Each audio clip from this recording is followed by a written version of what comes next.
Trời lạnh quá.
Tóc dài, gâu dài,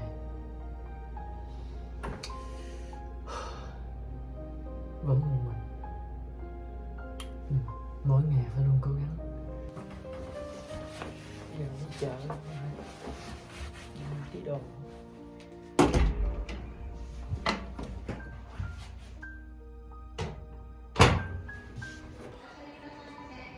Trời lạnh quá.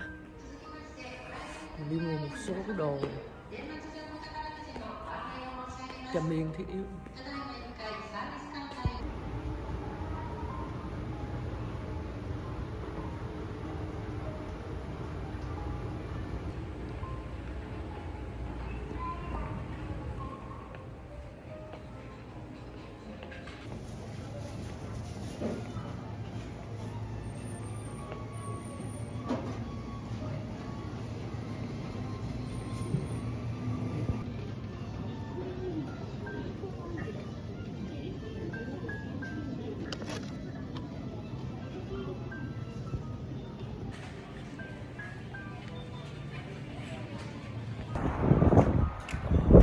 Bây giờ ở ngoài trời lạnh lắm các bạn.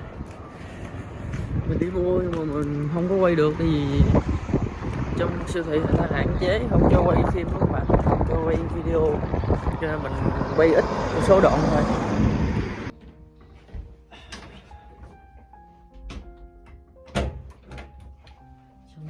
Thì hôm nay mình vẫn làm vlog ở nhà thôi các bạn ơi. Mình không có cơ hội để đi ra ngoài. Mình đi làm cũng nhiều các bạn. Cuối tuần á, thì mình cũng ở nhà nghỉ ngơi để lấy sức thôi. Nhưng mà cũng ít cơ hội đi ngoài. Cũng khá nhiều đồ đó các bạn. Đây là cái chung là cái lớp dày.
Ừm.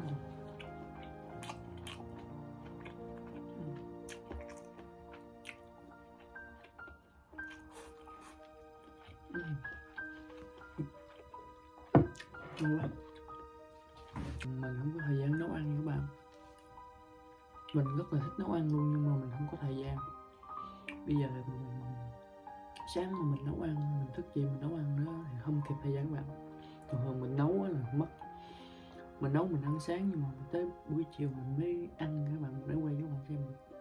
Cái mình vừa nấu vừa quay dựng video nữa các bạn, cho nên là cũng hơi lâu á. Dạo này mình không có thời gian cho nên mình phải ăn những cái thức ăn nhanh như thế này. Đây. Ngay cả canh luôn mình cũng ăn bằng thức ăn nhanh đó. Cho nên là mình thời gian sau mình sẽ đầu tư mình nấu ăn lại các bạn.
Cảm ơn mọi người rất nhiều. Và kênh của mình đã được 1000 sub rồi. Cảm ơn mọi người rất nhiều.